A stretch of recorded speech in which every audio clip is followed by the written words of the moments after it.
খালি শুনছে যেদিনকে সালমান মারা গেছে মাথা ঘুরে পড়ে গেছে এবং ওই পড়া যাওয়ার পরের দিন থেকেই তার ব্রেনে চোট পাইছে, তার মেডিকেলে নেওয়া হইলো, তারপরের থেকে পাগল এবং শেষ পর্যন্ত সে মারা গেল এই সালমানের শোকে।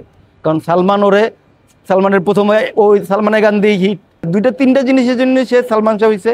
এক হলো তার ফ্যাশন সেন্স, এক হলো তার গল্পের সেন্স, আর এক হলো তার পাবলিকের দর্শকের মনের ইটা, দর্শক কি চায়। আরেকটা ছেলে সে মারা যাওয়ার পরে সে পাগল হয়ে গেছে, সেটা হলো তার নাম ছিল নজরুল। সে ছিল মাসুম বাবুল সাহেবের চিফ অ্যাসিস্ট্যান্ট, ছিল ডান্স ডিরেক্টর।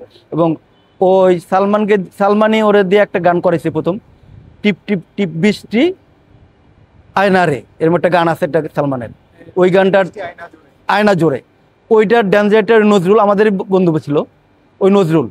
খালি শুনছে যেদিনকে সালমান মারা গেছে ও মাথা ঘুরে পড়ে গেছে এবং ওই পড়া যাওয়ার পরের দিন থেকেই তার ব্রেনে চোট পাইছে, তার মেডিকেলে নেওয়া হইলো, তারপরের থেকে পাগল। 2-3 বছর ছিল সে না খাইতো না, জুতা পায়ে দিত না, এবং খুব সালমানের তার ওরকম স্টাইলই চলতো। সে সালমান যে স্টাইল চলতো ওই স্টাইলই চলতো। তো ওই জুতা পায়ে দিত না, ওই জামা গায়ে দিত না, সিরা প্যান্ট পরতো, গেঞ্জি গায়ে দিত না, খালি গায়ে ঘুরতো, এফডিসিতে বয়ে থাকতো, এখানে বয়ে থাকতো, এনে বইতো না, খাইতো না, এবং শেষ পর্যন্ত সে মারা গেল এই সালমানের শোকে।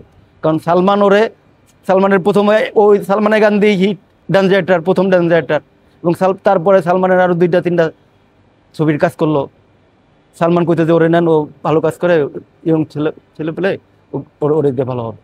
সিলেটের লোকই তো আইসা গেটে বহুত বসে থাকতো খালি সালমান শাহরে দেখার জন্য। প্রতিদিনই সিলেটের দূর দূরান্ত থেকে লোক আসতো দেখার জন্য। তারে প্রোডাকশনের লোকদেরকে আউটডোরে গেলে আসার আগের দিন প্রোডাকশনের লোক খুব খুশি থাকতো যে সালমান ভাই চলে যাবে, প্রতিটা লোকের টাকা দিয়ে আসতো, প্রতিটা লোকের। প্রোডাকশনের যে কয়টা ছেলে আছে সবাইকে যা পারতো, মানে ওর যেটা কনভেন্স যেটা ছিল ওই কনভেন্সটা ওই প্রোডাকশন থেকে যেটা নিত ওটা সে লোকেশনেই দিয়ে আসতো সবাই। সালমান শাহ মারা যাওয়ার পরে কিছু ছবি তো সম্পূর্ণ ছিল না, সেই কোনো ছবিতে আপনি কাজ করেছিলেন? না না, এরকম গুলো আমি বেসিক্যালি মাহফুজ ভাইয়ের গুলো কাজ করছি। আর ওই খ্যাপ মারার কারণে ফিল্ম এটা ছিল, খ্যাপ মারার কারণে যেমন স্বপ্নের ঠিকানা, আর একটা যে গান করছি ওই ইতে, ওই গানটাও খুব সুন্দর একটা গান ছিল স্বপ্নের ঠিকানা। না, আরেকটা গান আছে স্বপ্নের ঠিকানার, হ্যাঁ এই দিন সেই দিন, এই গানটা আমরা করছিলাম এই যে নারায়ণগঞ্জ, এই ইতে নারায়ণগঞ্জ না,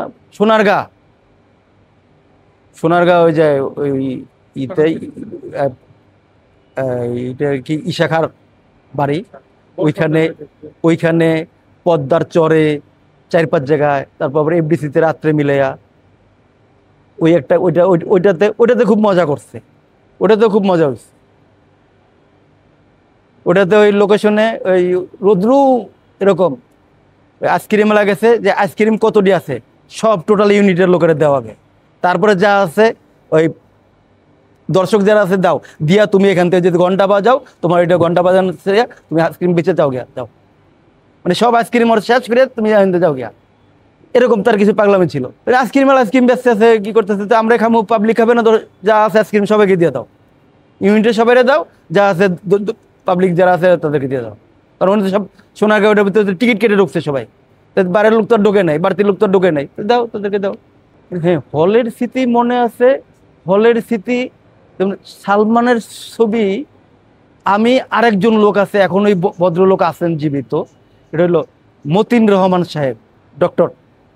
এই মতিন ভাইয়ের একটা অভ্যাস ছিল, যারই ছবি রিলিজ হইতো সে হলে গিয়ে দেখবো এই আনন্দতে, এবং এই তার লগে ওই আমি বা আমাদের আরো 2-1 এরকম থাকতো, যে যাইতে হইতো, যে গিয়া আমরা টিকিট বেলাকারের থেকে টিকিট নেবো, আমরা বুকিং এর থেকে টিকিট নেবো না, বেলাকারের বেলাকার কয় টাকা বেচে কি হয়, একেবারে সামনে বলবো, সামনে বসে পাবলিক কি কয় ওটা শুনবো, আর পিছিয়ে দেয় কারা তালি দেয়, কারা গালি দেয়, ওইটা শোনার জন্য ওই আনন্দ ছিল। যখন দেখছি তখন শিবলিবের ছবি রিলিজ হয়েছে, মতিন ভাই তখন এই তার লয়ে গিয়ে ছবি দেখছি, এবং পাবলিক যখন তালি দেয় মতিন ভাই কয় না ছবি তো সুপারহিট এরকম।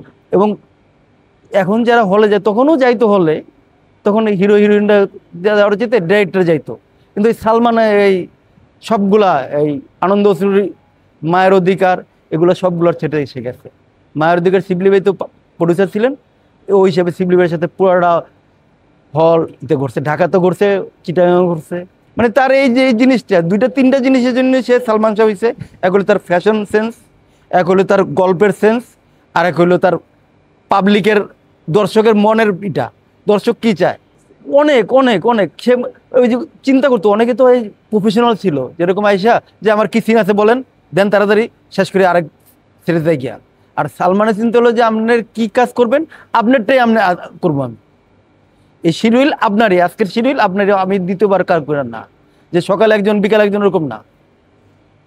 তো এই কারণে ওর যে গল্পটা পড়তো, তারপর ডাইরেক্টর কি চায়, আপনার কি চান এটা বলেন। ডাইরেক্টর তো এটা জানতো যে এই ডাইরেক্টর এটা চাচ্ছে। তারপরে ওই আর ডাইরেক্টর আবার যেমন সিমলিবাড়ি দেখছি আমি, অন্যটার লোকের তো এত খাতির ছিল না, সিমলিবাড়ির সাথে বস দ্বারা থাকতোই তো, যে কি বলে দেখি ভাই কি কয় শুনি, এর পরে কোন সিন কোথায় কাজ করবে, কোথায় লাইট করতে হইব, ক্যামেরা কোথায় বসাবো, ওইটা ডাইরেক্টরের কাছে থাকলে ওইটাও বোঝা যায়, আমাদের ধারণা হইতো। তো সে আগ্রহ করে যে কি সিন আমি কি পড়লে ভালো লাগবে, তাহলে কি করতে হবে, তো ওইটা নিয়ে সে আবার আলাদা চিন্তা করতো। তারও জিগাইতো যে বলো তো এখানে তোমার কিছু করার বলার আছে। সালমান শাহ বলতো যে না হয় এইটা করলে মনে হয় ভালো হয়, তাও বলতো না, ও সঠিক এটা করে দিত। ও শিবলিওরে বলতে দেখি নাই, কিন্তু সে অন্য অন্য অনেকেরই বলছে যে এইটা এইটা করি আমি, কিন্তু করাও তো ভালো লাগলো, দেখা যায় ভালোই লাগছে।